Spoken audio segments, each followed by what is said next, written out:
Holy Toledo, Batman, you guys already know the entrepreneur EndZonE, guys. Yeah, we are back.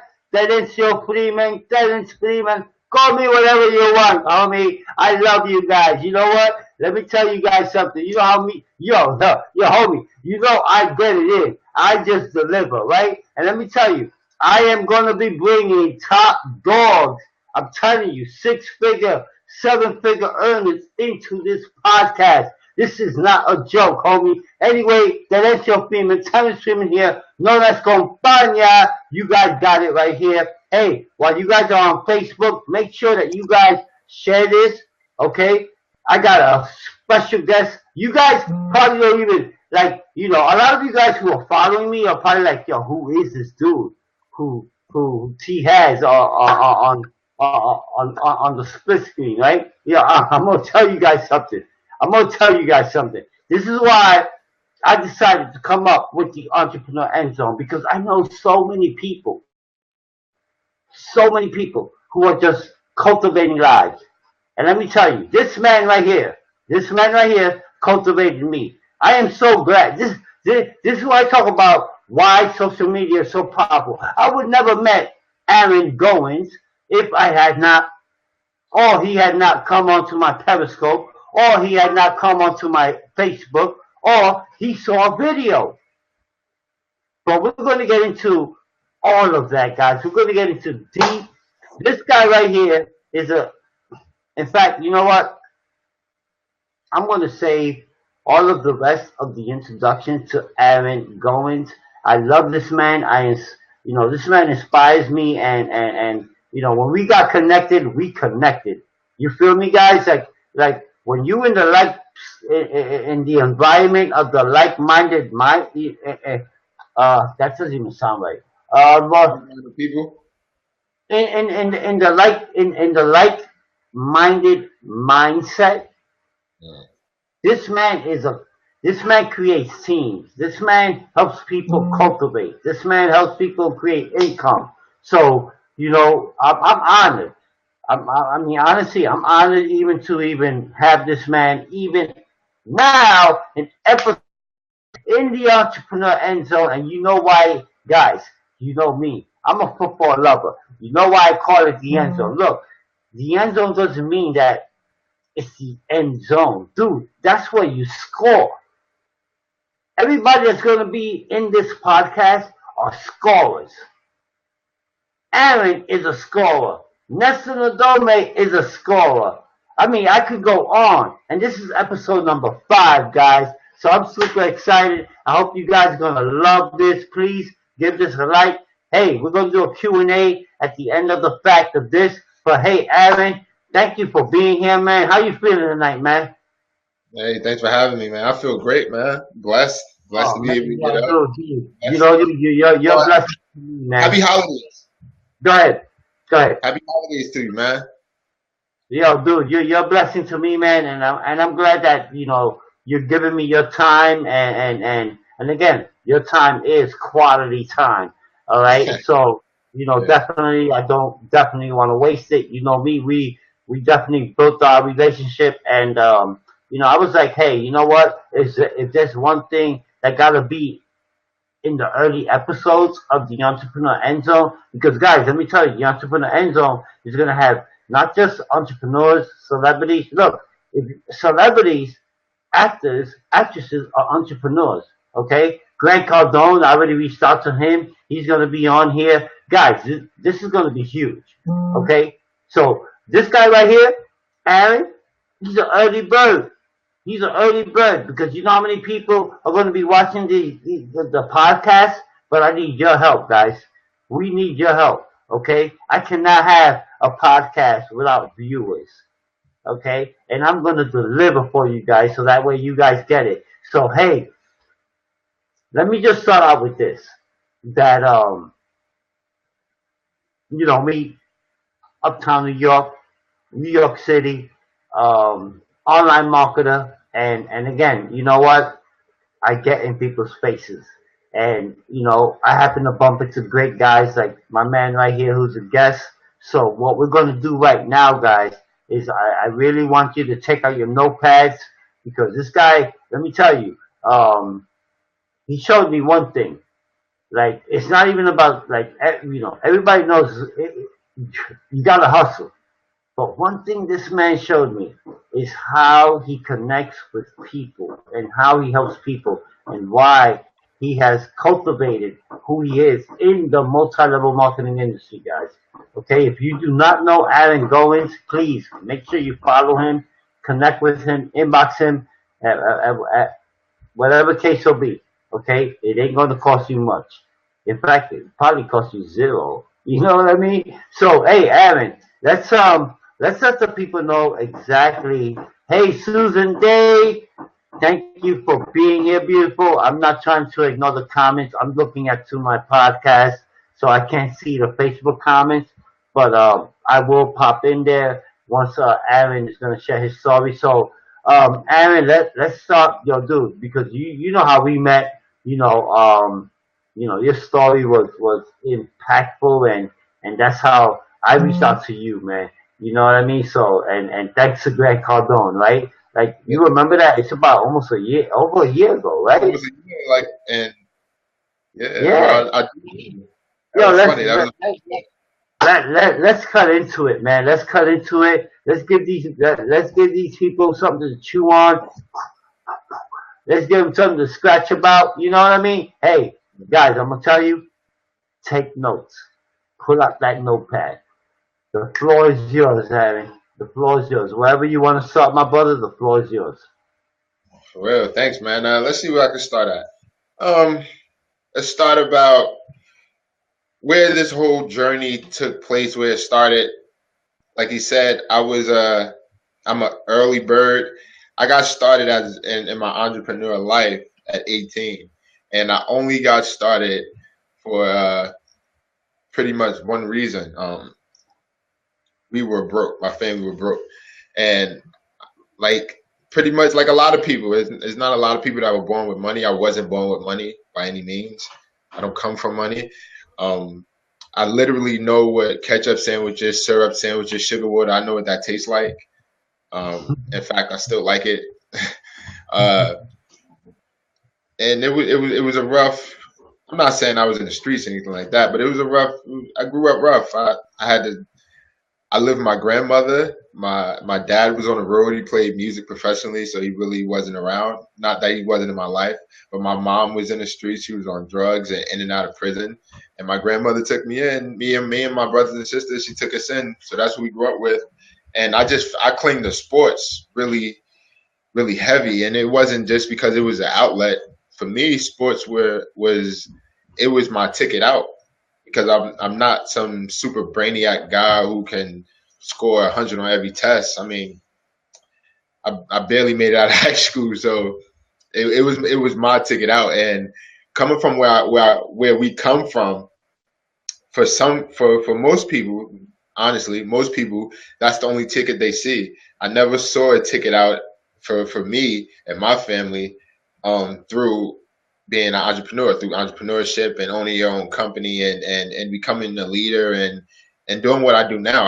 I didn't see it that way. Mm-hmm.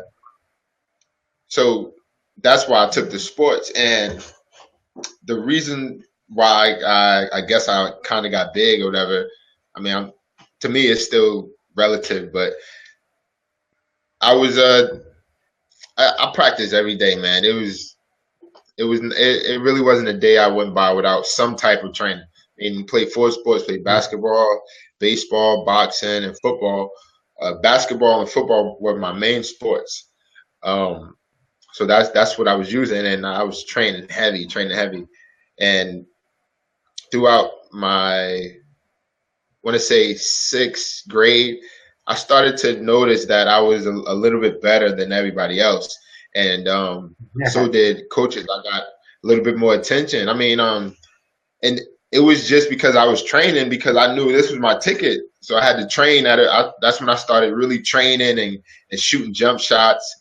Like, my grandmother saved up a little bit of money and she let us get a basketball hoop in the backyard. So I didn't have to leave to go to the park. I had a park in my backyard.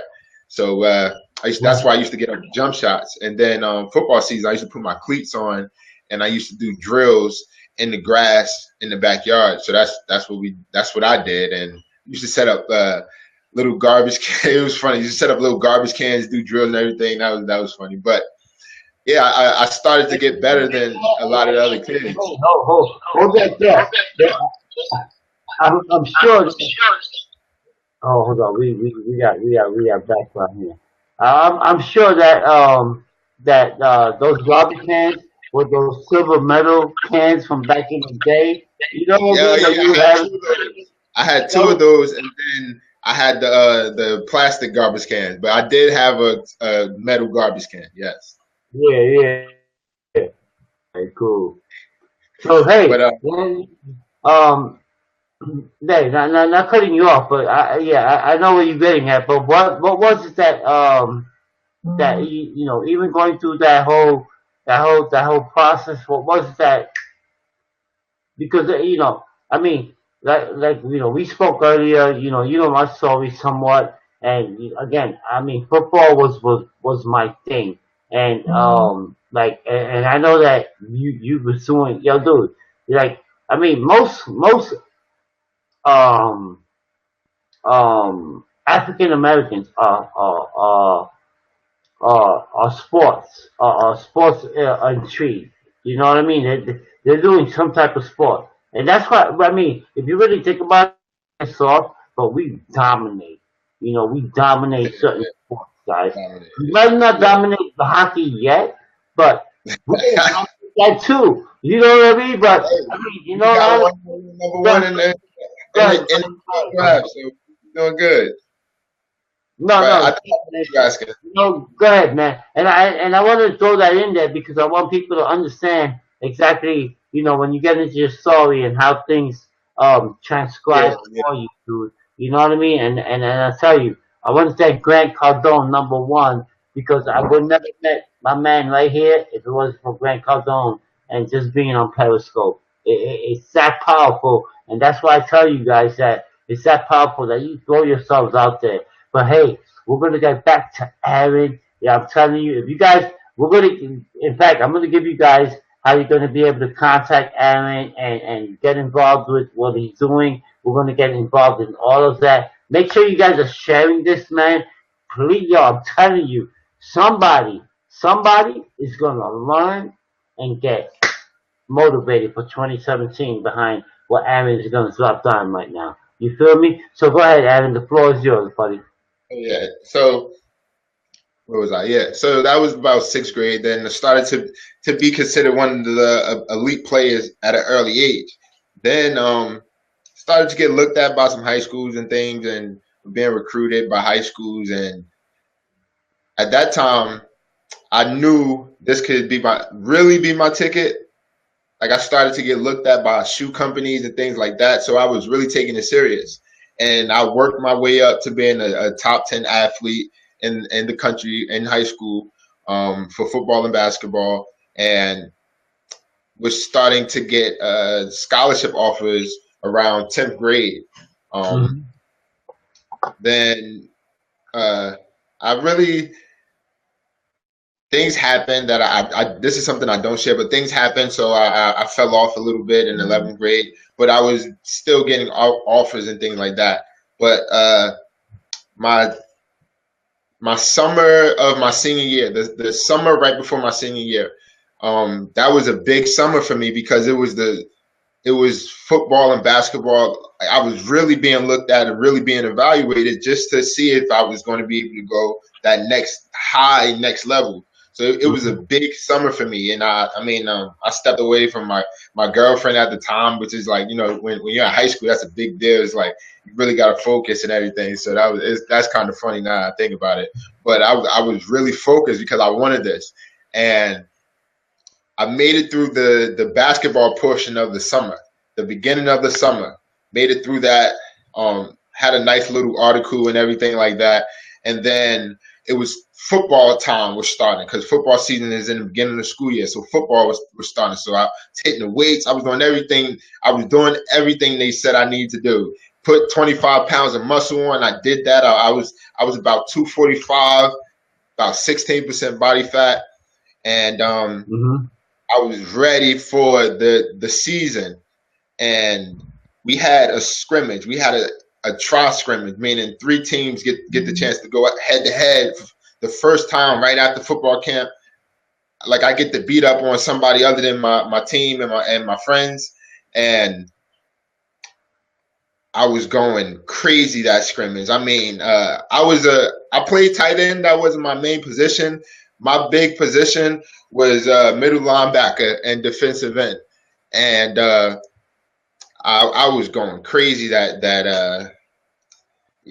scrimmage. I had, let's talk about this one particular down. This one particular series. I had 3 consecutive tackles in the backfield. So let's just say and 2 of them were sacks. So it was no punting in the scrimmage. So all I remember from that is getting past my man this way, and he grabs both my arms this way as I break down to make the tackle. So I beat him. I see the running back. Yeah, that linebacker lifestyle. I see the running back trying to come through the hole. He sees me. He breaks down and lowers his shoulder. As I'm breaking down to lower the boom, my man grabs my arm. So I'm literally like this, and that's all she wrote. I mean, I saw it. His head, his shoulder came right into my head, and Let me ask you, because I know this is deep, and this is how we met. And guys, let me tell you guys, for you guys who are watching right now, like I met Aaron, again, being on Periscope, like again, I was beasting on Periscope, and he was a follower of Grant Cardone. He happened to pop in there, and he popped into it wasn't Vlad. what was it? Well, it wasn't the Vlad. young sisters call. It wasn't it was a call, right? That you No, it popped was in. on Vlad.im. It was yeah, it was yeah. Oh no, it was on Black. Yeah, you see? Oh my God, I missed Black. Yeah, I miss Thank Vlad. you for mentioning Blab, yo. I know. Blab was awesome, right, Yeah, right, Vlad. Aaron? Blab was awesome, dude, right? Yo, like you could even have an ultimate podcast even on your Blab. But anyway, yeah, that's how. And again, guys, I'm telling you, like Grant was so moved. But I'm by the story. But I'm gonna let my man finish it off.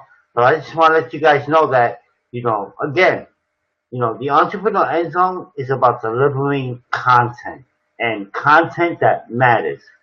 People who are making 6 figures, who cultivated, who inspire, who that's all that's coming here. That's all that's gonna be on this. Yo, you could not, yo. If you're thinking like the middle class, you are not allowed, homie. All right, you're gonna get padlocked. You feel me? You're gonna. In fact, I'm gonna grab the padlock and I'm like, bah, bah. You feel me? So Yeah. you guys know me. You guys know me who follow me. Yo, I'm real. I keep it real. I deliver. That's why I go live, because I deliver. And you know what? It's only gonna get bigger, homies. It's only gonna get bigger. But hey, Aaron, let's give the people what they want to hear. Give them all your story. Let them know. Let's go, buddy. Yo, you know what? Yo, dude. Let me tell you. And I am blessed. Like I said, we met at the dude. That Periscope party was hot. Well, what was that Periscope party like? Tell me. Oh, Was it in New York. Oh my God, kicked it off with nothing but heavy hitters, and I was literally in the full. I didn't know I had that type of impact of, but I will get into that part later. That was Yo, guys, let me tell you, please stay on this, and yo, like I said, share it, because I'm telling you what happened at the Periscope party. Yo, when Aaron goes, from his story, his beginning, because Aaron is a great storyteller, and again, the greatest storyteller is the experience, the one who goes through the experiences, guys. I've been through mine. He's been through his. And you know what? This is why we relate. And this is why I decided to create the Entrepreneur End Zone podcast. Why? Because we go for the touchdown. And not just because, oh, it's a touchdown and we win. No, homie. We stay scoring. This dude right here scores every day, and he delivers. So, hey, let's go back to you. The floor is yours. You already know where we left off, right? Let's make it Yes. happen. Let's give it to the people, man. Thank you guys So, for being here. Hey, make sure you guys share this. Go ahead, guys. so Go ahead. what happened was his shoulder ran right into my face as I was trying to make the tackle, and everything went like this. It was just tight. Everything was tight, and I didn't know what was going on. All I heard was it sounded like that's what it sounded like, and I just remember hitting the floor. And if you can imagine someone calling your name, like imagine someone says Terrence, the first thing you're going to do is what?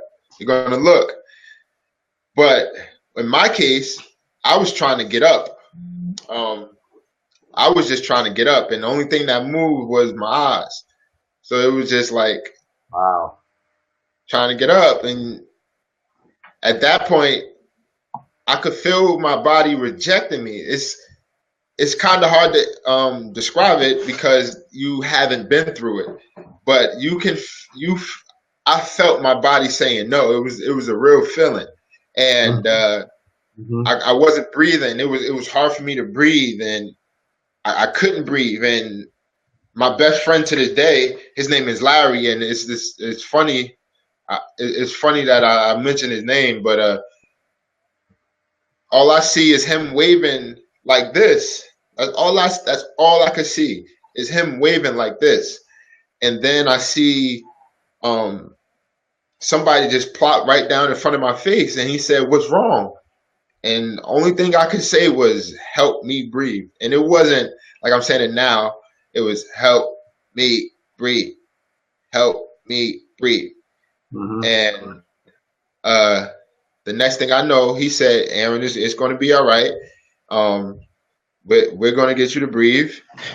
And I said, "Pick me up." And he said, "No, we can't pick you up." And then he said, "I'm going to cut your face mask off." And for any true football player, Yeah. you know what that means when they say they're going to cut your face mask off. Yeah. So Tough. I knew at that point I was severely hurt. I wasn't moving. I wasn't breathing. They cut my face mask, and I mean, you have hope, but you know what that means. So when they did that, Hold that thought. Hold that thought. But let me ask you real quick. Were you naturally worried? I mean, no, because I didn't know what was going on. okay. I didn't know what was going on because I did have a concussion, so I was out of it. Yeah. Like I used to hit hard, so it was a bang bang play. So I had a concussion at that point.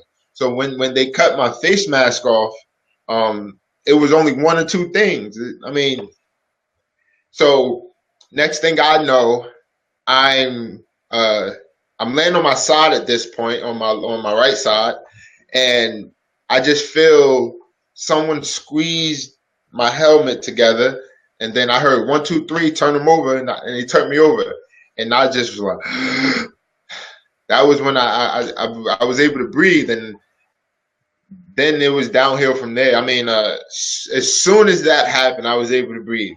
Everything felt like it was on fire. I mean, literally burning. Hold that though. Hold that though, Aaron. Because again, I already said that. I'm gonna be cutting in a few times, guys. Let me tell you, I love this man. I admire this man. There's a reason why. I attracted him into my life.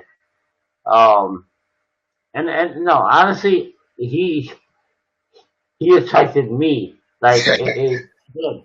And you know what? I wanted to give you guys the opportunity to hear, his story and people I'm connected with, guys. But let me ask you, like at that moment, like when that happened, and then we'll go back into what you were saying. If Yeah. I know that thought, but what was it? I mean, like what went through your mindset spiritually? Oh, What okay. was it like? That was actually next, right? So Okay, that was yeah. the next All part right, of cool, cool. See, guys, I told you. See, guys, I listen, homies. I the listen, homies. You guys are on a great podcast. Make sure you guys are sharing it. Give it to the people. This is gonna be epic. Yo, dude, we'll probably be here for 2 hours. I'm gonna deliver. Wow, Go it's ahead. Christmas. I got 2 hours.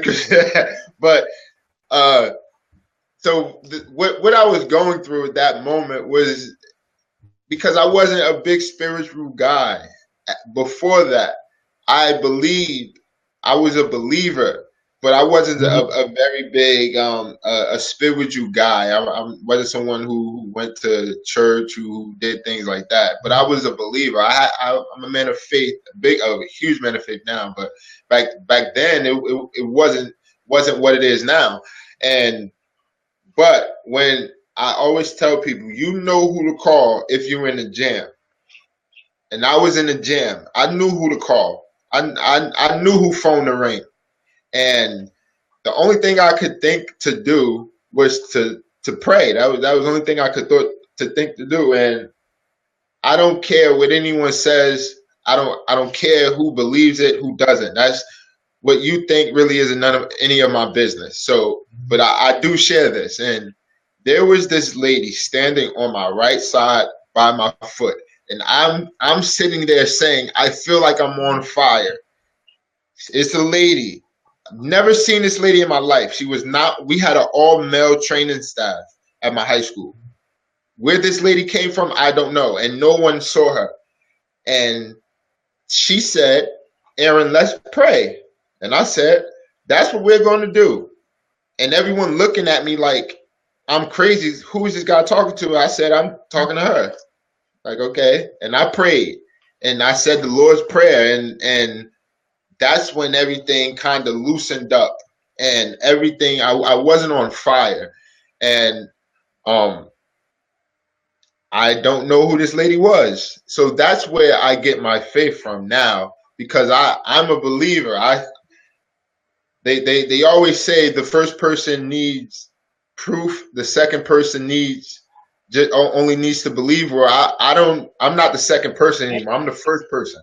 I Hold, have my proof. hold that thought. Hold that thought right there.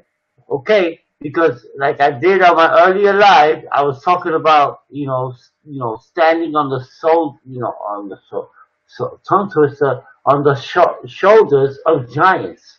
Like we Mhm. all learn and get inspired by something, not something like a person being a thing, but it's always whether it's a book, whether it's somebody that right there inspired you right there, correct?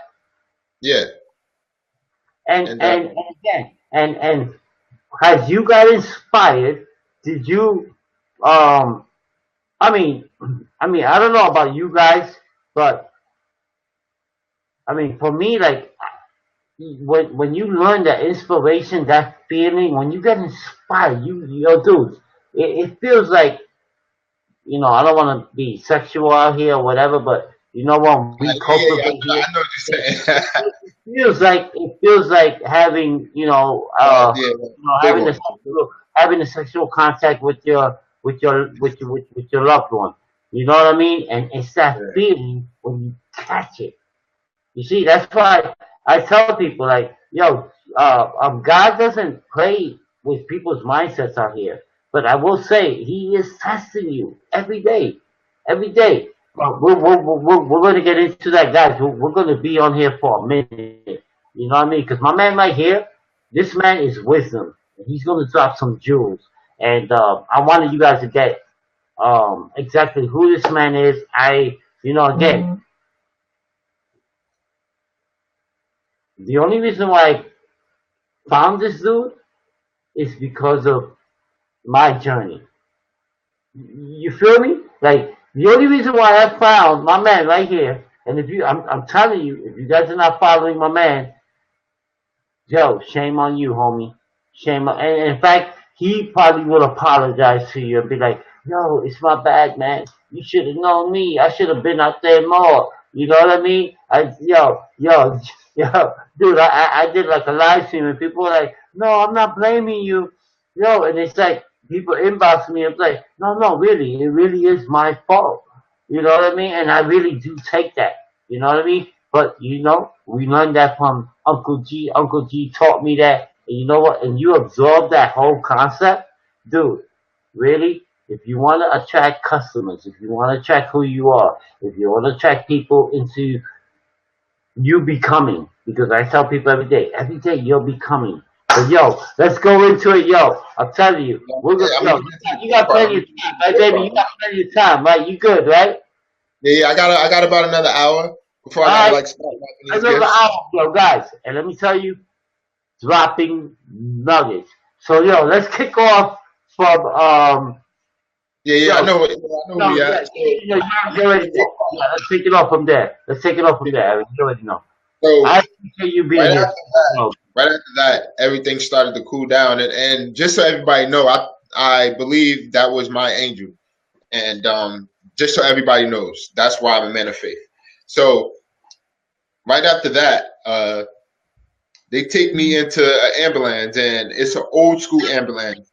It's an ambulance from like 1987 when uh, like wow. the technology just came back, so it didn't have shocks anymore. So that's how they treat football players. I know everyone talks about Colin Kaepernick and everything. Trust me, he's not a prima donna as everyone thinks he is. But they didn't care. It's a law in New Jersey that says an ambulance have to be on standby at every football game just because of what I went through, right? And that the ambulance they picked, it wasn't sufficient at all, and it, it really wasn't. So the suspension was bad, and while we're riding to the hospital, while they don't know what's wrong with me yet, the EMTs, they're not doctors. It's the worst ride in my life. I mean, I literally felt every single pebble that they ran over, and my injury it wasn't minor. It was a major life threatening injury. Like I almost died from this, and I felt the worst pain I've ever had in my life was that ambulance ride. I get to the hospital. My parents are notified. Well, my grandmother and my dad. I wasn't speaking to my mom at that point. My grandmother, my dad, were notified, and I didn't know what was going on, so I just thought that is who was all going to show up. But my entire family came to the hospital. Yeah, yeah. Keep going. I'm keep going. And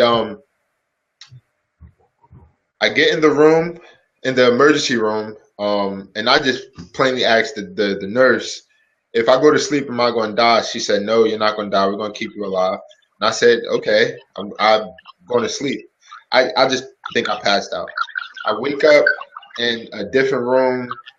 I just have a hospital gown on, and I can't move, and I have tubes everywhere, and the doctor comes in, and he says, if anyone doesn't want to hear bad news, you might want to leave. So I kind of get scared, but not really scared. I'm prepared for it. And I said, well, they're my family. They're going to know anyway, so you might as well just tell me. And he said, are you sure? I said, yeah. And verbatim, word for word, he said, we did x-rays and it's not looking good. His son, you have to come to the realization that you may never move again. You've broken your neck in 3 places and are paralyzed from the neck down. We can do a surgery to fix it, but you're looking at a 5% chance of living. Do you want to go forward with it? And for an athlete, not even take athlete out of the way, for a person to hear they're looking at a 5% chance of living, that is a tough pill to swallow. And I had to swallow that pill at 18 years old. Hey, And you me being know what? Not hold that thought real quick. But yeah, what? because I know your story, and a lot of people here in the audience, and your audience maybe as well. New friends here on Facebook don't know your story, but um, and let me tell you, man, like what just one question, like what was it that, because I know, again, I know your story, but I want the people to understand, like, what was it where, when you already knew, you know, in the position that you were in, what kept you motivated? What really, What really kept me motivated? Okay, I'll tell that. I don't think if you, because I did step away to the bathroom, guys, sorry, but I don't think he did step into, um, what he almost did. So, but you already know, man. Give it to the people, man. Deliver, deliver, deliver, deliver. It's how we give it to them. EndZonE, EndZonE, Tom Brady style. I was supposed to be the guy that take cares of the family. My brothers moved out, my sister was moving out, my little sister moved with my dad. So it was just me and my grandmother. And Okay. you couldn't tell me anything about the lady that was raising me. That's just number one. I talk about my grandmother. She is the reason I am still here. So Yeah, yeah. when doctor said that, um, all I was looking at was my grandmother. So I wasn't going to let someone hurt her, and I could take it. I'm a strong guy. I'm a tough guy. I could take it. I, my biggest motto is I'm always going to make it home. That's just mean that I'm gonna do what I have to do to get to where I want to be. So I can take it. I can handle it. But to see the look on her face was getting to me more than anything else. So I'm sitting, not I'm laying in the bed. I'm looking at my grandmother cry, and there's a man that doesn't. His first time meeting me was maybe a few hours ago. So I'm sitting there like this man has control over my life, whether he says I live or die, whether I move or whether I stay in his hospital. I couldn't have it. So it was just like, for one, I thought he was challenging me. Well, for all I need is a it can be so small. That's all I need is a chance, and I'm going to win. It's either I'm going to win, you going to lose, or I'm going to win. That's just the way it goes. So for you to tell me I have a 5% chance of living, that's better than what other people had, and that's all I needed. And Hmm. when he said, "Do you want to go forward?" I'm like, why am I still in this room? I should be in the operating room by now. Like you're wasting time. If I got a 5% chance of living and you're not doing what you could do right now, let's go. It wasn't for me. That question, that was a stupid question. So I just said, Doc, I should be in the operating room already. What we waiting for? And again, everybody's crying. Everybody around me is sad, and I'm just like, I'm so used to being that guy that everyone leans on already. So I was strong enough for that. That's what I meant by it. I'm sitting there like, and this is where the real motivational guy kicked in. Like that was the birth of Mr. Wake Up Better. It was just, hey, what y'all doing crying? This I can't have that around me. If y'all don't want to take this chance, then get from around me. I don't want no bad vibes. So I just said, Doc, let's go. He put me in there 2 hours later. Um, I woke up and well, they took me to the emergency operator room. Um, Hmm. well, first they had to put the tube down my throat because they were operating on C3, C4, and C5. Those are the vertebrae that I broke, and C3 controls your breathing. So that's Yeah. why I couldn't breathe when it first happened, because I broke the vertebrae that has the most effect on your breathing tube. So um, they put the tube down my neck because they didn't want if they mess up, I can still live, and so that's why they did it. They put the breathing tube down my neck, and we went into the operating room. And I woke up back in the same room. I see my grandmother, I see my dad, my stepmom, my sisters, my brother, everybody's there.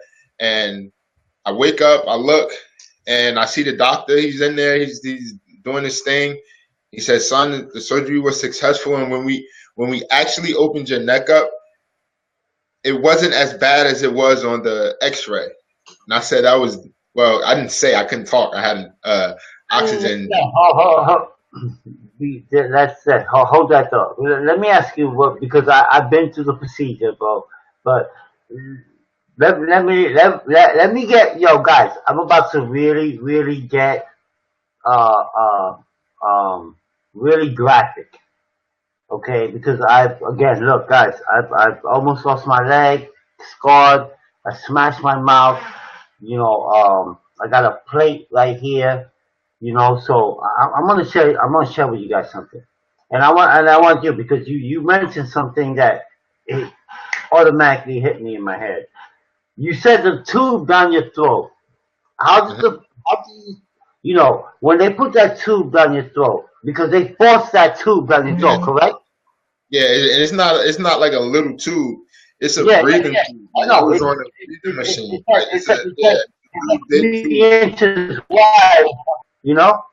Yeah, and I was awake for that, and I, and the Yeah, only reason I was awake is okay. because I said I Wait, didn't want. this is why I say. This is why I say that. This is why I want to talk about graphic. Yeah. When I got in my car accident, I didn't get a tube down my throat. Okay, I got a tube down my private part. And if you Oh yeah, I had want that too.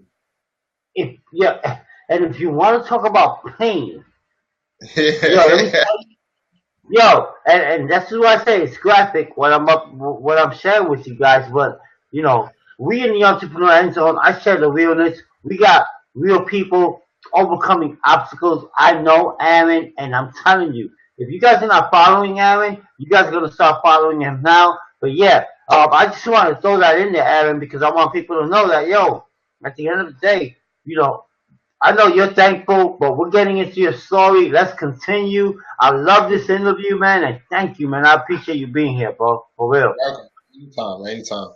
But yeah, I woke up and I did have tubes everywhere in my body. I had a tube in my nose, had a tube in my belly button, down my throat. Um, yeah, it was everywhere, and it just because my body was shutting down. I was paralyzed. The body shuts down, so they had to get it out some way. So when I woke up, he said, "Yeah, it wasn't as bad as it looked in the X-ray." So in my mind, Mm-hmm. because I had a tube down my throat and I couldn't talk, I said that was nothing but God because I shattered. Like when he showed me the X-ray, and I think the X-ray is upstairs. I can actually, if like later, I can show it to you. I shattered the disc and I shattered the vertebrae that was in my neck. So it looked pretty bad. So I can't understand how he said it didn't look as bad. But he said what we did was we uh, saved your actual vertebrae. We saved it. What we did was we wrapped a titanium tube in your neck and we packed it with the broken pieces in your vertebrae, Mm-hmm. and that's going to be your new neck. And then we put a titanium plate on the side of it, and we put 4 screws in it, and it's going to Yeah. fuse together. So I had spinal fusion surgeries, a successful spinal fusion surgery, and I'm kind of one of the few people who had this type of spinal fusion and is still able to walk around. So I am blessed and I am honored. But there were low points. Let me tell you, because there's when you're in the hospital, right? People have from 8 o'clock a.m. to 9 o'clock p.m. to come visit you. And then you're on your own. This you got to sink or swim. It's either Yeah. you can survive on your own, and I mean, and I know you like, well, it's just the hospital, but no, it's, when you have an injury like I had, I mean, it's nothing to look up to. Yeah. Not Yeah. to look up to. And you know what? It's funny you mentioned that, because I remember when I got in my car accident, I broke my jaw. I lost my some of my some of my teeth, and again, what's broken can always be fixed. It always does end up being fixed. But I remember when only one dude would visit me, and that was my best friend. And may he rest in peace, Richard. Hickson, who I admire and who I miss. But um, I tell you, it's like you said. It's like, you know, yo, dude. The only people like when you in that stage, like your mom, Yeah. your dad, or whoever, your grandma. Those are the only people who gonna really come see you. You know what I mean? When you're going through that whole stage in your life. Everybody And else, yo, for real, I love one thing, man. Like I remember my like friend told no, not I even found my out friend I told me, found yo, out dude, everybody is what he told me, he said everybody is your acquaintance. yeah, I was just about to say everybody's your acquaintance, man. I found Yeah, out this is man. on. I'm about to be so completely honest and transparent right now. I had about 500 people that came to visit me, right? And the day I broke my neck, I was actually going to make my commitment to college. The coach was in the stands, and for legal reasons, I'm not able to say who the coach was. But this guy was in New Jersey. When I went to the hospital, he was nowhere to be found. So you mean to tell me you want me to and pretty much make a commitment to go to your schools, which people say making a commitment to a college is like picking a house or picking a wife. So you want me to make one of the biggest decisions, but when I get hurt, you're nowhere to be found. I mean, that was a kind of a slap in the face. That kind of let me know how people. That's how I get. That's how when you said I really know people. That's one of the first instances where I truly understood how people operate. But I had about 500 people come to visit me. At the first hospital I was at. And only people that stayed, like stayed, my grandmother, my father, my little sister who I would do anything for, my Yeah, big sister, those are the only people that stayed. And they worked there. They did not leave work. Like my father and my grandmother worked at the hospital that I went to. So they literally stayed there and they stayed at work. They didn't leave. Everyone else came to see me because they thought I was gonna die, and it was really messing with me. And I was just like, you know what? I told the nurse if you see anybody walking down this hallway and they crying, you turn them down. They not coming to see. I don't need bad vibes. man, I was and yeah, already worse. Like, but how worse do you want me to be? So she wrote a note, like a bullet. She wrote like a what's it called, little whatever it is. She put a sign. She put a sign on the outside of my window that said "No bad vibes." And if you were crying, if you were negative, if you like, hey man, I don't know if he gonna make it. If she heard you saying that on the phone to your friends or to one of my, you couldn't see me no more because I could not have that around me.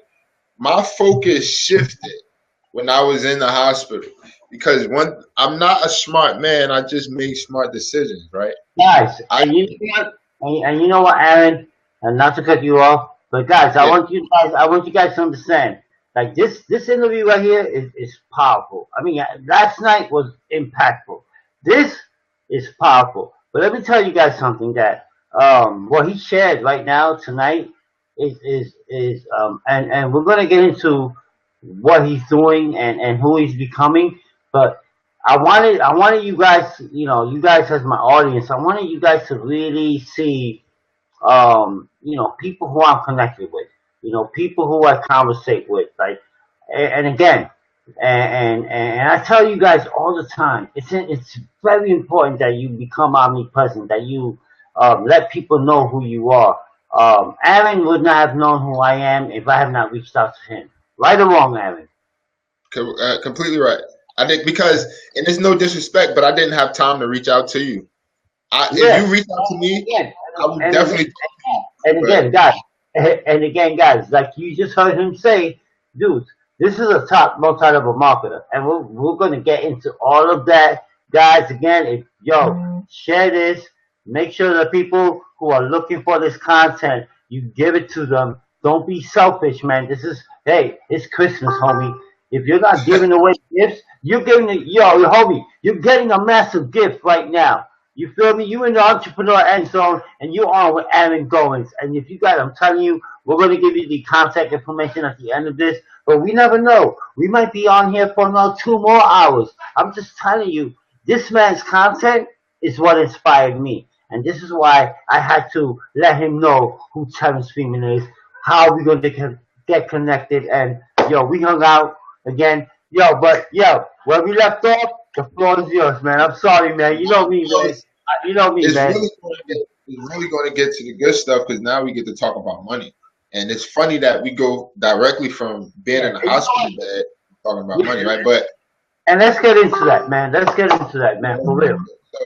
one of the things that I knew wasn't going to I wasn't going to the NFL. I wasn't going to the NBA, right? It was tough because I was a top athlete, elite. I'm talking about getting boxes of sneakers delivered to my house and things like that. Talking to coaches on the phone,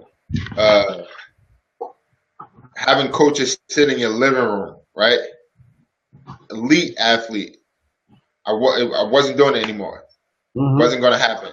So I said, okay, we already broke. I can't make us even worse. Couldn't rely on suing somebody because that could have took 10, 20 years. I didn't have time for that. So what could I do? Start a business.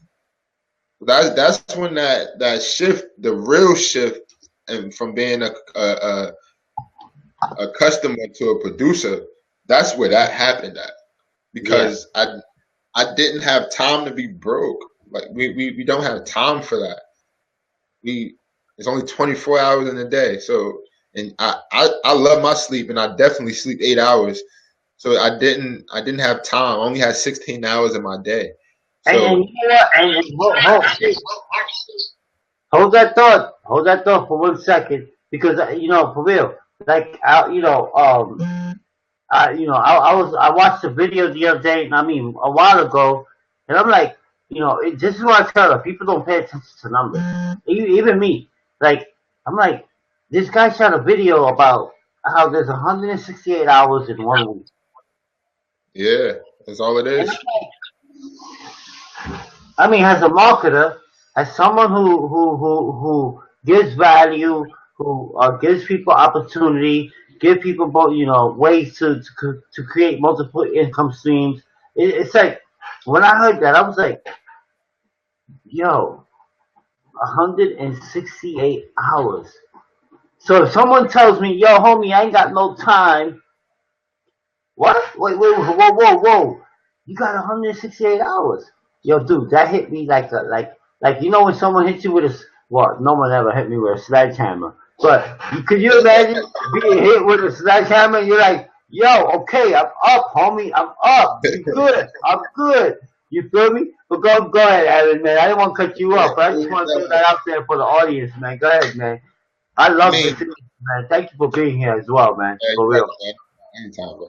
But it was I just felt like I had other things to do than be paralyzed. Like I was not going to live my life in the bed. That's not what I pictured for myself, and at no point. So I wasn't going to allow that to be me. It just was not going to be me. I couldn't be that guy, and I just felt like I found my purpose. This story wasn't meant to be shared via TV screen while I'm in the bed. No, this story is meant to be shared while I'm able to move around and while I'm able to go share it on stage in different parts of the world and go inspire other kids to do great things. That's what I mean. I had things to do, and being in that hospital bed wasn't one of them. So when they gave me the opportunity to actually try to make the comeback, I said, ain't no trying. I gave myself a time limit because don't forget I was in high school, so I was still missing my friends. Yeah. I said I got 30 days. 30 days to get back to school. That's all I gave myself. I went to Children's Specialized Hospital on September 1st, 2009. I left Children's Specialized Hospital September 30th on my sister's birthday, 2009. So I actually did it in 29 days. So and this is a big part about who I am and about what I feel. One, you can always create something where nothing is. They said I shattered my neck when I first got into that hospital. I saw a picture of it. It was not shattered.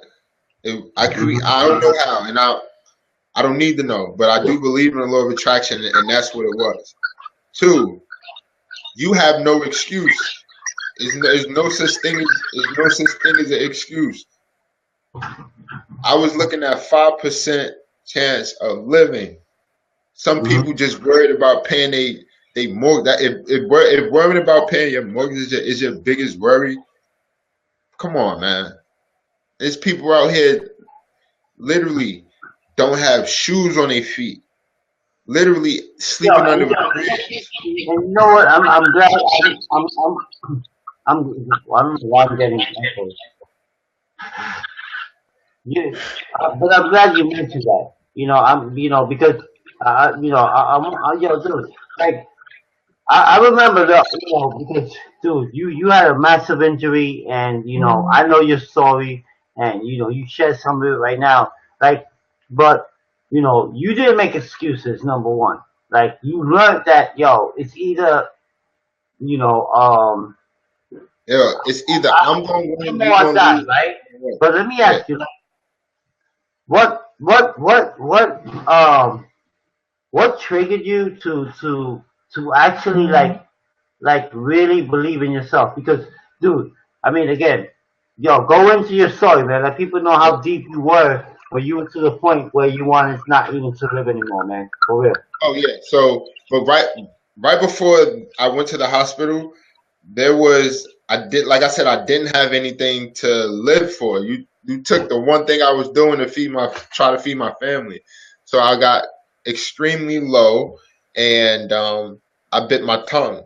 And this is before I made my first movement. So I couldn't spit anything out of my mouth. I couldn't move my hand to wipe anything. So that was that was my suicide. The only way that I could physically commit suicide was to bite my tongue, and that was to suffocate myself because I knew I wouldn't be able to breathe. But it was just in that moment where that's where it clicked. They said, wait, if you really applied yourself, you not only can overcome this, the world is your playground. You living it's the best time to be alive right now. Like I'm talking, he's in New York, I'm in New Jersey. We can make money together. We can talk to each other. We can have a friendship with miles apart from each other. So it's the best time to be alive right now. And you trying to kill yourself? It was just like you've never given up on anything. You know what it's like to go to school and wear the same clothes you wore 2 days straight. That wasn't an issue. This shouldn't be an issue either. It's nothing. That's where wake up better comes from. And instead of me just saying calling myself the law of attraction, that's what it is. In order for me to be better, I have to see myself better. And tomorrow is the first day of the rest of your life. So why not wake up better? Wake up in a different place. Put yourself in the future and attract the lifestyle that you want to live.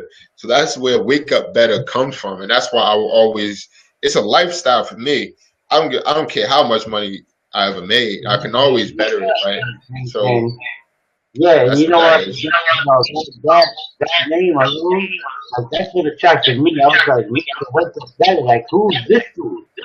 It's Mr. Wake Up Better. Yeah, everybody want to wake up better. And hey, when I saw that title, I obviously looked up the profile and I followed. You feel me? So, and again, that was behind, during the Grand Cardone Periscope, over in 2015.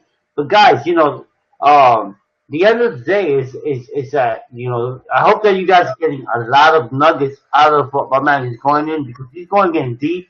If you guys don't know who Aaron is, I know this man. This is my heart. We hung out. I love this man. This man is a grinder, hustler, smart grinder, but he's a mind grinder, and he cultivates, he builds teams. He's a top multi-level marketer, earned over 6 figures already.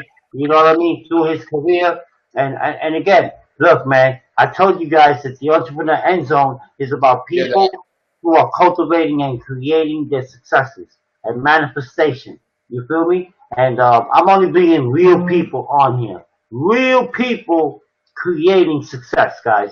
Okay, so again, Aaron, I do want to thank you. But let's again, I said, guys, we'll probably be here for 2 hours. I hope you don't mind. This will probably be one of the longest You most likely will be the longest podcast, Aaron, on my one of my episodes. I gotta go help my dad for 2 seconds. Like family's over, so I just need to step away for 2 seconds. All right, cool. Hey, go ahead. Step away. I got you, guys. You guys already know. I hope you guys enjoying this. Hey, make sure you guys leave me something in the comments. I did not want to ignore your comments. You know what? I don't have my Facebook open here, but let me go in here and because I have access to the comments. Stupid Wi-Fi. Susan, what do you mean? What happened? Susan, no. Okay. Aaron commented. Did I see Frank Sagasta? Don't tell me I saw Frank Sagasta. Really? Big Frank, coach. Merry Christmas, many blessings. Yo, dude. Corazon, compi. Corazon to Frank Sagasta. If you guys are not following Frank Sagasta, please do. Love that guy. Blessings to you and yours, Susan. Awesome from Frank. Steven Rosario. Yo, dude, how did I miss your comment, homie? Hey, this is a pattern interrupt. I hope you guys are enjoying this podcast. Yo, my man is going to be delivering. Yo, so we're back. We are back. Yo, so Aaron, you know what? People are going to watch this replay. They're gonna admire. They're gonna absorb exactly what you said. But we want to get into the golden nuggets right now. You know what I mean? We want to get into the golden nuggets. Like, yo, Aaron Gowans. Why and how did Aaron Gowans become, and how did he earn 6 figures throughout his career in multi-level marketing? What everybody says doesn't work. Okay. Remember, one thing I learned from one mentor. He told me, systems work, homie. People don't do the work. This guy right here is one of those guys. He does the work, so I want him to get involved, show you guys exactly what he's from, what he's doing, and that way you guys can actually find yourself, hey, build yourself a new 2017, guys. Okay, you guys see my live streams. I come in beast mode at you, and I'm delivering you. Yo, I'm bringing content to you guys, homie. I'm like, yo, dude, I'm uptown, Washington Heights. I'm bringing content, delivering. If you can't handle it, yo, shut down your Facebook. Don't even send me a friend request, homie. Don't even send me a friend request, bro. Shut it down right now. You feel me? Shut it down right now, because I'm telling you, if you don't know who I have delivered right here in your doorstep, okay, I'm delivering it right now in your doorstep.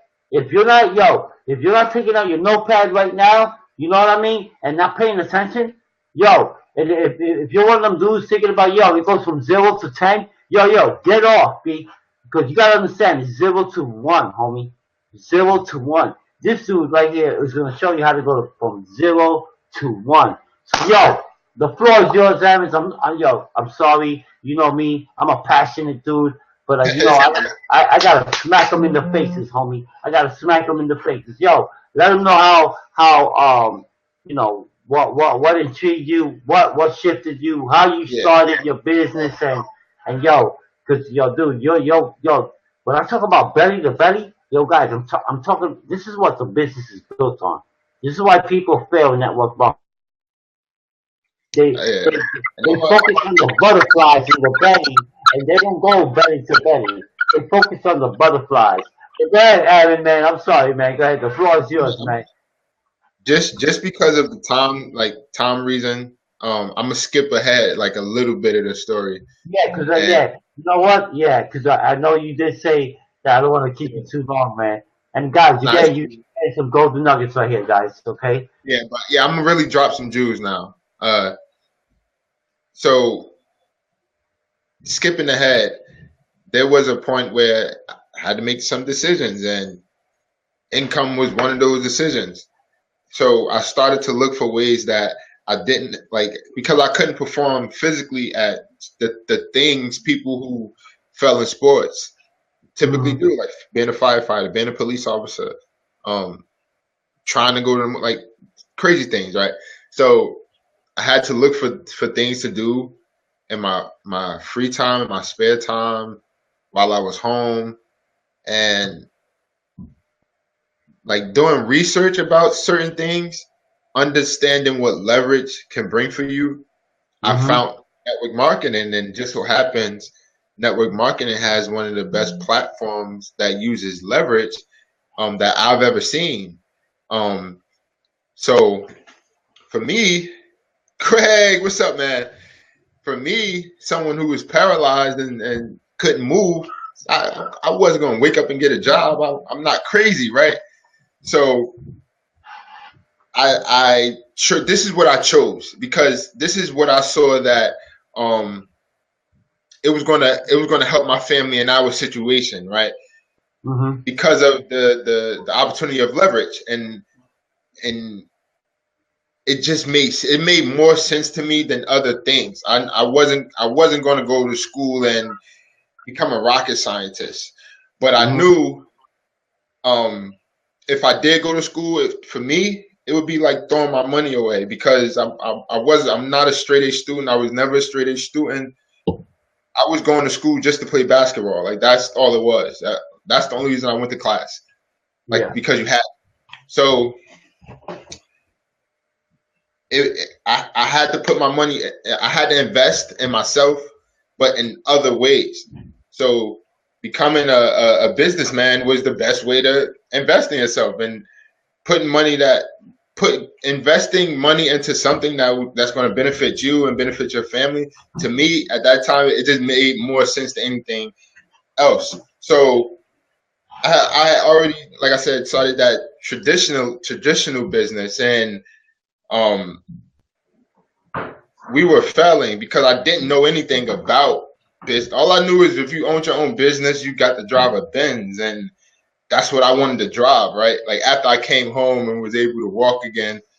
Mm-hmm. Hey Leah, it was that's what I wanted to do. Merry Christmas, man. And but I didn't know how to run a business. I didn't even know how to take profit from a business. Like it was crazy. I didn't know anything. But when one of my friends knew I was dyslexic. Well, I am dyslexic, so I don't really read. So he would give me CDs to listen to in my car, and I love what they said on the CDs. I didn't know it was network marketing. Go ahead, go ahead. I didn't know it was network marketing, but I was loving everything they said on the CDs. So when they said, "Hey, the person on the CD is coming into town. Would you like to speak with them?" I said, "Yeah." He said, "All right, he's going to be speaking here. We can go see him on this day in New York City." I said, "Okay." I wanted to go to New York anyway. I loved going into the city, so I went in. We went to this conference, and everything had these big old posters. And where I'm from, they tell us all the time to stay away from network marketing, stay away from the pyramid schemes, stay away from the things where the people at the Yeah. top make all the money. So that's where my mindset, my mindset, that's where it was because that's why I was told to stay away from. So I Yeah. was the guy in the back of the room that was sitting with his hands folded, saying, "Okay, this thing will never work." I was texting my friend. He was sitting next to me. I just didn't want to be rude and walk out. I said, "Hey, man, when they let people out for intermission, I'm going home. I don't know if you're going to take the train, but I'm getting my car. But I'm going to go home." But right before that, and this is really what I took from it, they said they took what they made in network marketing and started a traditional business outside of network marketing. So for someone like me who had a small traditional business, it was the chance to save it and make some extra money. And mind you, I'm in high school. Like I had turned 19. I'm a 19-year-old senior with no See? business experience, but I'm able to use this concept of leverage through the MLM network marketing space. And let me It's like, hey, and, let's do and not something. yeah, hold that thought. Let me ask you, yeah, because I want to talk to you about that because again, I be telling guys like, me, I've been in the niche for quite some time. That's how we met up, and me and the online marketer, you always a belly to belly guy. You're doing your MLM, and we built a great relationship. But like I get people who come on my team and I mean, especially the young guys, and they're like, "Yo, dude, what I gotta do? What is I have to do?" Like, you started very young, and Yeah, but what you did was what I recognized. Getting to know who you are and building our relationship. Um, I noticed that you well, how could I say it? You went whale hunting, like you attacked. yeah. I know what you're saying. Like yo, because I mean, guys, and mind you, that you can't predict the future, guys, right? So you can join one network marketing company, right? And yeah, maybe, and it's not luck. It's not about luck. Becoming a success or creating results in that because that's why most people don't do it because they are afraid of change. You feel me? So like a guy like Aaron, right? He went in, created results, boom, jumped into something else. And let me There, tell you, there, there was a reason. I did not even mention, guys. Okay, I did not even mention that is a master distributor. Okay, and if you guys don't know what that means, that is powerful in the multi-level marketing industry. So he's going to get into that as well. He's going to actually tell you guys exactly what he does, how you guys can contact him. And again, look, if I'm being here too long, let me know in the comments and let me know if you guys are being bored right now. I want to know from you guys. We got some peoples up in here and we got a Merry Christmas. I'm missing everything. Stupid internet. Okay, somebody is tight. I just want to uh see who is comment. We got some comments up in here, homie. But see, But real yeah, quick, I want to definitely thank you for being here. We got Frank Sagasta, coach. That's my man. I can't wait for you to meet through this deep. That's my man right there. Uh, Greg Walker. You know that that that's is my idol, man. I told him the other day, man. He's literally my idol. no, I love Greg Walker. You know what I love about Greg Walker, man? I mean, is that me and you, we're black men. You know what I mean? And you know how hard it is for us to Yeah, to become, like for us to really like be omnipresent. Greg Walker, he's a white man, right? And this is not about race, guys. Okay, but I just want to show you guys something. That Greg Walker is a white man who grew up in a black environment. And when I heard him first speak, I said, "Yo, this dude is black." And only because of his flow, and only because of his flow. And Greg Walker, he knows he's gonna watch this thing right now. He's probably gonna watch the replay. And again, and again, when I first heard him speak, because again, I follow Eric Thomas. Dude, I've been following Eric Thomas since 2012. I never heard of Greg Walker. I heard of Greg Walker because of my man, the Chain Train. You know what I mean? And when I heard him speak, I was like, yo, Columbus, yeah, Ohio, what? He went to yeah. a all black school and blah blah. I was like, what? Man, and this is what I talk about that race doesn't matter. It's all about how you deliver your content. Am I right or wrong, Aaron? Yeah. Am I right or wrong? It's all about that content you deliver. Yo, dude, how did you grab Grant's attention? Go right in there for a couple. How, How did you grab? Yo, dude, and how people did I even grab yeah, Grant's attention? people who are new here, They don't even understand. Yo, that was an epic moment. Oh yeah. So That's I knew what I was doing. go ahead, I knew Adam. what I was doing when I went.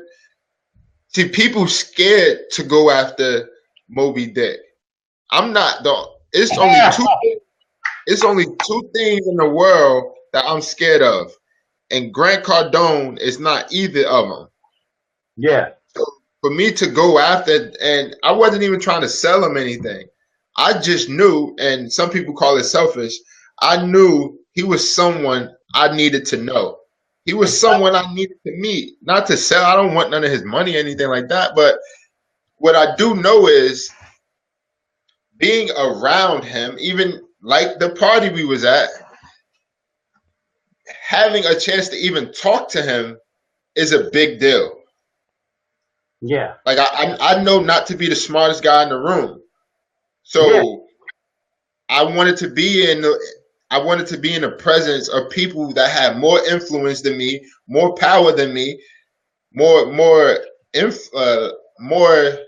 sort of show. I mean, quote unquote social footprint. Just because of the goals that I want to hit for myself, I know I'm going to need help, and sometimes you're going to have to force people to help you. Like you can't wait for somebody to put their hand out. Sometimes you got to grab people by the hand and pull yourself up. So these are just some of the things that I understand. So when I seen Grant said anybody could come in this seat, I want to meet you. I said, oh my God, this is what I was looking. You're inviting me now. You're inviting me to impress you. Well, this is what's going to happen. I sat down with Grant for maybe 45 minutes talking to him, while he had other big players on the screen because Blab had four people with way more social footprint, more everything than me, and people that were like big social media people. They did not matter to me. What mattered was that man getting his attention because I knew all of this was going to transfer. I knew what I was going to do, right? So I sat down. He said, "Mr. Wake Up Better." I like that name. I knew what to say because I practiced it. I was prepared. Leah was there. Leah know. I said, hey, what's up, Grant? I've been watching you wake up better. That actually means something. Oh my God, that is the trap. You only going to say, what does that mean? Well, I'm getting into this powerful story. Like it was a trap. I tricked them, not in the selfish sense, because my story is meant to help others. Of course not in the selfish sense. Yo, this is what I tell. Yo, this is what I tell people all the time. Yo, homie, you're always selling yourself, Pete. Like even when you go live on a video or you go live on you I call just had it to get in his face. so Like, yo, homie, you're selling yourself, right? yeah, I had to get in his face because I know that it's a powerful story. I know because it's my purpose in living right now. This is why I got a second chance. So I knew if I get the chance to tell you the story, you're gonna listen to it. I can take 10 hours to tell you the story. You're gonna listen for 10 hours. It's that powerful. I know that. So when I sat in the seat and I gave him the real, the raw, the uncut, I seen him. He started like this because he's this guy. Like yeah. But then he started to go like this. Started to go like that, and he starts paying attention. Yeah. He started to really listen, and I see his facial expressions like, wow, like whoa. And then he said, hey, guy, look, Mr. Wake Up Better, you're a real inspiration, man. And I was just like, oh my God, because this is the guy everyone's reading about. This is the guy I'm reading his book, Sell It Be Sold. I'm reading all of this, and I'm like, wow. And even though I wanted this to happen, it was still that moment. So then I said, hey man, that's really I want to be like you, so this is really big. And he said, you know what? I need to meet you. Bing, that's all I needed. Overnight. And this is when I made the mistake of listening to someone else who I thought had so much knowledge about social media. They said, put your phone number on your Twitter. I put my phone number on my Twitter. I had 98 missed calls the next morning, 24 voicemails. I had like 109 messages of people wanting to write my book and everything. I'm just like, hey Grant, I appreciate it, but you don't even know what you did. I had to change my number like 4 times since then. Yeah. And you know that's true. Like I get a new number like it's nothing. I tell people, hey, look, man, if you're gonna like when I reach out to people who join me and join my team or whatever, and I don't give my personal number. JC, what's up, brother? I give them my my Google account number that goes to my phone because they don't, you don't want to give somebody your personal number. Like again, look, I'm gonna tell you right now. Like, look, Aaron is one of them dudes. Like he helps a lot of people. Aaron is a team builder, and this is one of the reasons I'm so grateful to even have him on here for you guys because you guys already heard some of what he's already got. I hope you guys are enjoying it. If you guys are enjoying it, please drop it in the comments down below. We're definitely going to give you links how you can get in contact with Aaron. But right now, we are going to get into how Aaron went from being that guy in the hospital bed, right? He shared that story with us already, right, guys? And then, showing us some obstacles, So but how he's maintaining what he's cultivating right now and how he's building teams and what he's doing. And the floor is yours, man. Yo, thank you, man. Yo, dude, you are a great, yo, dude, you are a beast, homie. You're a beast. thanks, man. This is really how I did. I want people to just keep this in your mind. You have to have honey to woo bees. Mm-hmm. Like you have to have honey to woo bees. Yeah, wow. That's well said. Well said. Wow. So when I approach someone, I know, and even if they say no, right, it's okay, right? That's another thing to keep in mind. But when I approach someone, I know what type of honey to bring, how much honey to bring. Wow. I know what to bring to the table because I know Wow, the type of person you are. that is awesome. I never even thought about that analogy. That is awesome. Yeah, you have to have honey to woo bees. That is like approaching a girl that you know high maintenance in sweatpants. Yeah. Imagine how dumb that sounds. It's like approaching the best looking girl in school. How do we feel when we approach a girl? Yo, that is funny how you mentioned that there, dude. Yo, but man, oh man, that was awesome. Go ahead, Aaron, man. Yo, Yeah, dude, it's like awesome. I know, right? Okay, let's say I go after a guy like Grant Cardone, right? And then Yeah. the opportunity that I'm with right now, or that I'm building right now, there's heavy hitters, heavy hitters. I'm talking about billionaires that are a part of this company. Mm-hmm. I'm not gonna get Grant Cardone on the phone with the newest rep in my company. No, that is the wrong type of honey to bring to this bee. What I'm going to do, I'm going to get. I love that. I'm going to go all the way up the ladder and get the owner of the company, the largest rep I know. He has to talk to someone like that. That's the right type of honey to bring to that bee, right?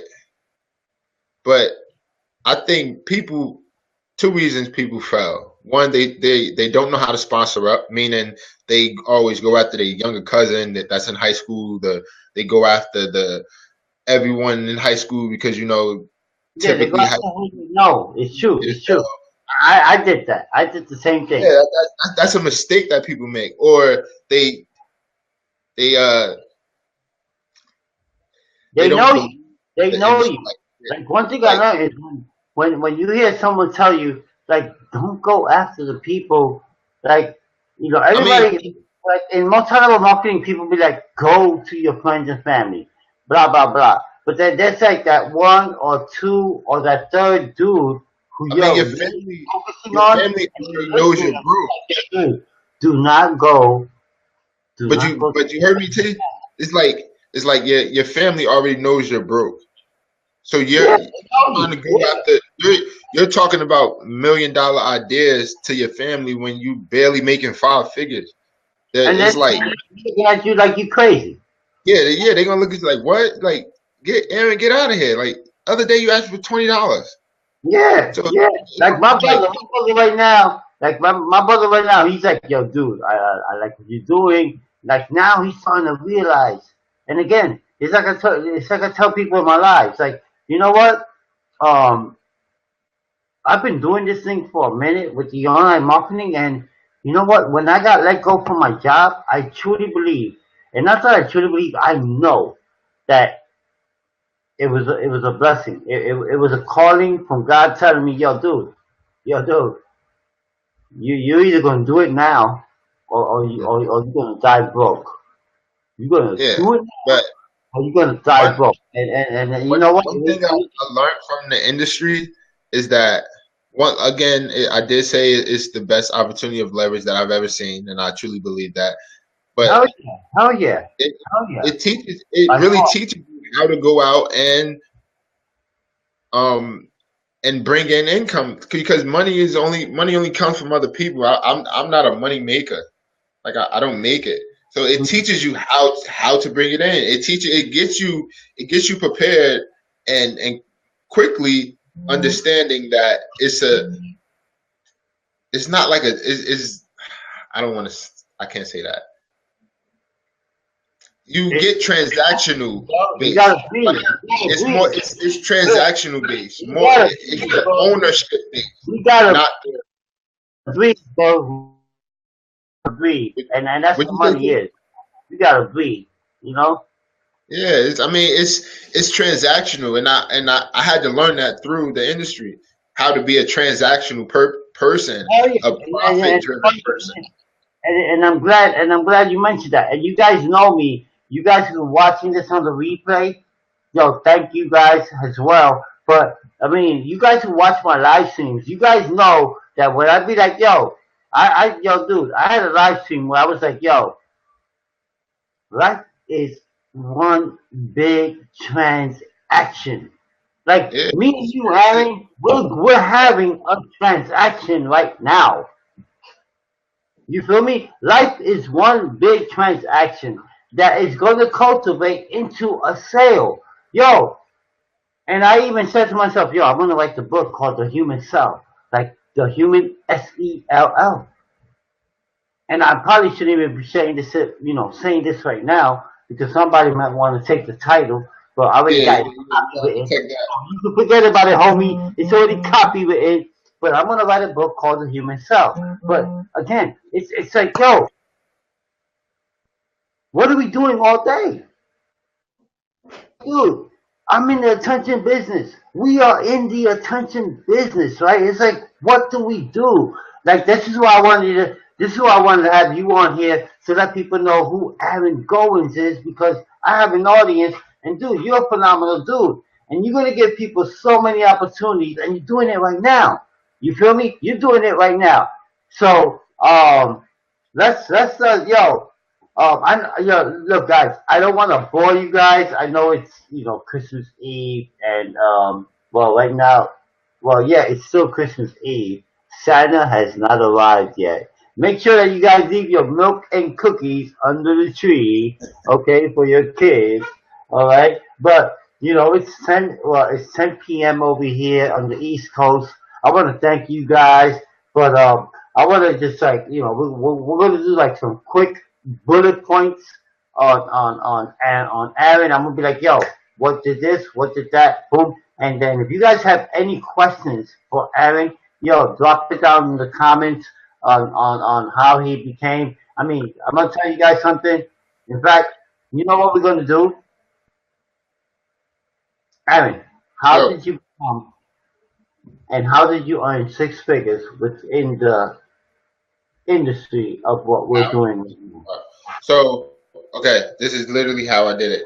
Instead of, like I said, recruiting the people I knew, well, just I did recruit like in my warm market. I did recruit, but I actually recruited in my cold market. I sponsored up. Go ahead. I sponsored up, meaning I actually sponsored people who could pay for the opportunity because this is a Mm-hmm. business and you need money to be in business. So I recruited up. I developed systems and training that the new recruits can follow. Um, yeah, I mean, I do believe in. I mean, believing was a big part of it, probably the biggest. Uh, I practice my skills. I went to events. I don't miss events. Even if I qualify for it, I go to it. Uh, it's not like I have that it factor because I'm not making the most money in my company that I'm in right now. I'm not like a top earner because I'm new to the company. I will become the top earner, guaranteed that. But Yeah. uh, Well, well, there, well, but then again, you were, I mean, dude, people reached out to you and made you master a distributor of a company. I mean, those activities, those actions are a reason of, it's a big responsibility, and I'm proud to say that I was master distributor of a company, and especially being I'm only 25, so yes, that is a big. But something like that only happens when you have success and you have a proven track record in the industry, yeah, and when you actually have made other people successful inside the industry. Yes, me myself, I know how to develop leaders. I know how to develop other people, and and and create the next superstar. Because network marketing isn't only just about you. Because we build teams, we build people. So I have to be able to say I've done this for this person. It's not this I've done this, I've done this, I've done this. It's correct. I've done with these people. We achieved this. You can't keep taking ownership of a team and just keep dragging them around and say, "Hey, my team is this. My team is no." The team, it has to be a team aspect. We Mm-hmm. we actually grow together. Like the guy that I told you that I saw wave flagging me down, Larry, he's Yeah, actually a top producer in my team. Like, and actually was my upline in my first company. So we are it's a we are friends. I know who are on my downline. I call you. I say hello. If it's anything I can do, reach out to me. You have my number. Some people may not like it, but yeah, I'm still going to do. I don't care. This is what I've been doing. It's been proven to work. Well, in my opinion, it's been proven that, to work. So I'm going to call the new recruit when I check my back office. The new recruit, I'm going to say, hey, what's up? This is Aaron. You may know me. You may not know me. If you are plugged in, you definitely know me. If you're not plugged in, you don't know me. I'm just a random guy calling you, but I'm here to help you with whatever it is you need and anything that I can do. Please don't be afraid to reach out to me. I will get on three-way calls with you. If you need me to come to your house and do a home event, I'm there. But don't yeah, be afraid to reach out to me. Part of my success is your success. Like I can't do it without you. yeah, So I'm gonna you build know you what? up the best Yeah. I can. Yeah, and you said it right there. Part of my success is your success. Like I tell people, yo, homie, your profile is my profile. Yo, Aaron, your profile is my profile on Facebook. Like I tell people all the time, yo, don't sleep on what you got. It's a gold mine. It's a gold mine. Like, dude, you ever read the book 3 Feet from Gold? I don't know if you guys ever read that book. Yo, guys, I'm telling you, I read that book in 2009. Facebook was just coming around. Yo, but I understood one thing. I was like, yo, I gotta keep picking, bro. Bro, But you, bro, bro, yeah, I know I'm 3 feet. Yo, that shit is glistening. Yo, I see it. Bro, but bro, you T, feel me? Yo, dude. Hey, yo, let me tell you, that's what we also put our hands on the mouth. That's why I'm thinking you guys delivery, guys. Yo, yo, yo, I am super. excited, and you know what? It's Christmas Eve. I don't even celebrate Christmas like that, but I do have my nieces and nephews, so I gotta participate. You know what I mean? Like, that word participate. I gotta do it. My brother would fucking hate me if I didn't buy gifts for my nephew and nieces and all. But look, guys, guys, if this episode was epic, leave it in the comments down below. Let me know. And hey, right now, if you want to connect with my man, because I don't want to keep you guys long. You guys been here long enough. Like, we've been great. I mean, unless my man Aaron got more nuggets to drop, because Aaron got a lot of nuggets, man. And again, I only attract warriors, B. Warriors. Like, for real. Yo, homies, you feel, like, dudes. Come on, man. Come on. Yeah, come on. Come on, man. You feel me? So, I only attract warriors, people who don't give a fuck and they take action, homies. You know what I mean? So I want to deliver this. This entrepreneur end zone. You guys, I need your guys' help. Download, share, let it know. But we're not even done yet, okay? Because we're going to get to the ending, okay? And this is why I say that this episode is probably going to be one of the most impactful ones in my podcast. You know why? Because Aaron, like, people know his story, people follow him, and let me tell you one thing: is that this man, this individual, when I talk about how he impacts people's lives, right now he's going to show you what he's doing, how you're going to communicate in contact with him, okay? And then how you're going to be able to, hey, at the end of the day, look, it's all about you making that decision. You got to make that decision. But hey, the floor is yours. You're Aaron. We've been on here for a while. I totally appreciate your time and admire you giving me your time, bro. Respect, homie. Respect. So, in closing, I just want people to know, in closing, right now I am only working with dedicated people. What I have found something that I think is a true residual product. No, I'm not just meaning income. I found a product that we use daily, and Yeah. I'm going to be with this company for years to come. I'm in love with everything about it. I mean,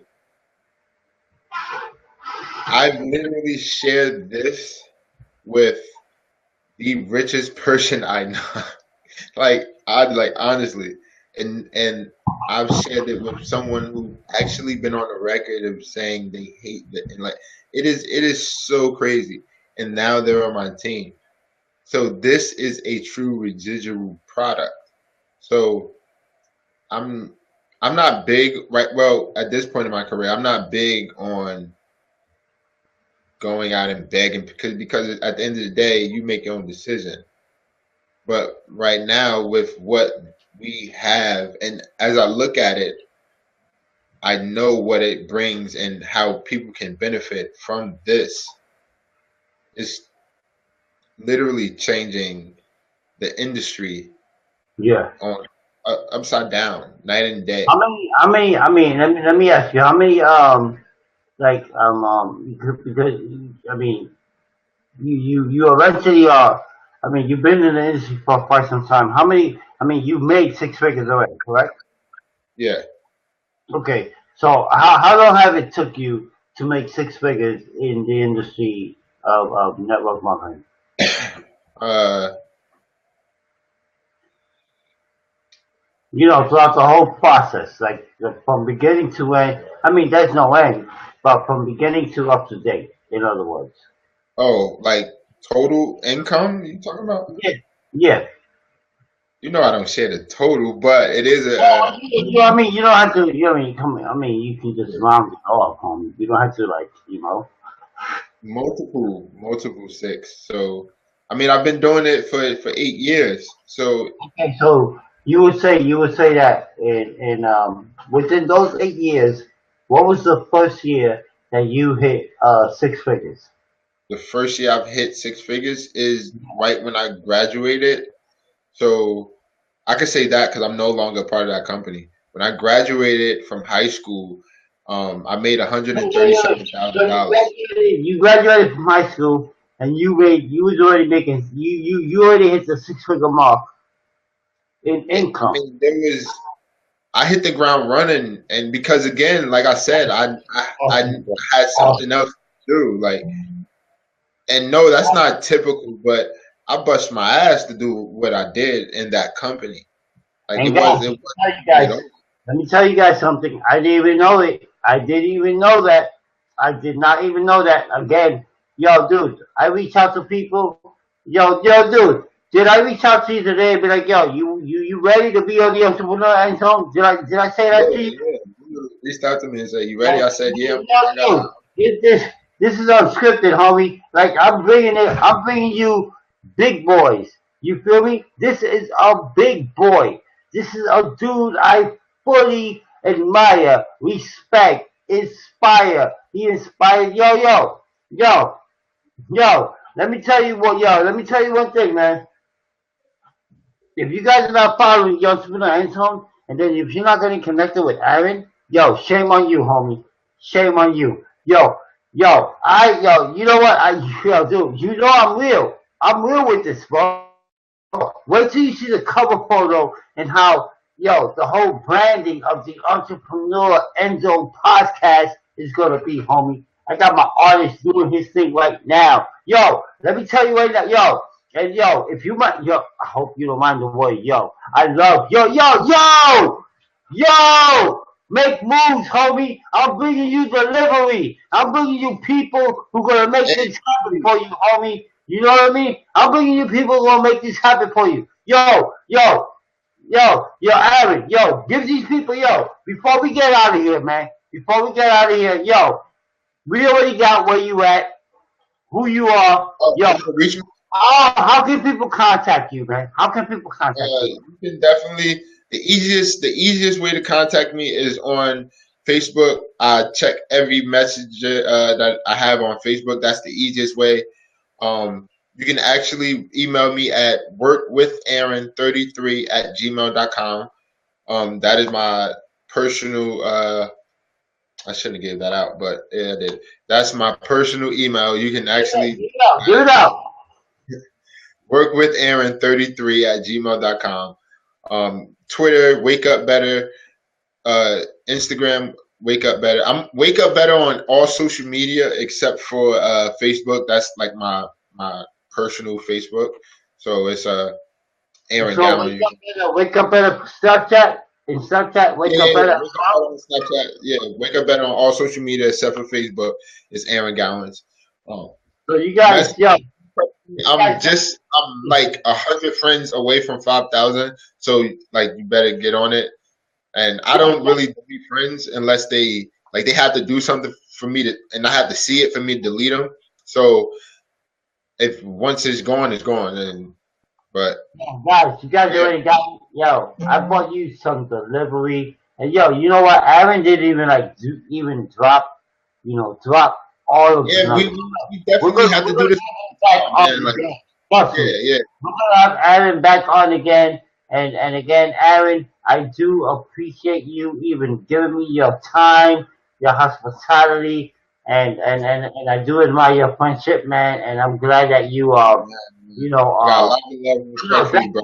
definitely admire. I mean, not admire, but accepted this podcast. I'm getting it started. I got some great guests already going in. Your episode number 5, homie. You're gonna be like the top I'm gonna be episode number 8 too, because it's a lot. Cray Cray. You feel me? You heard me? Gonna be Cray Cray. Go ahead.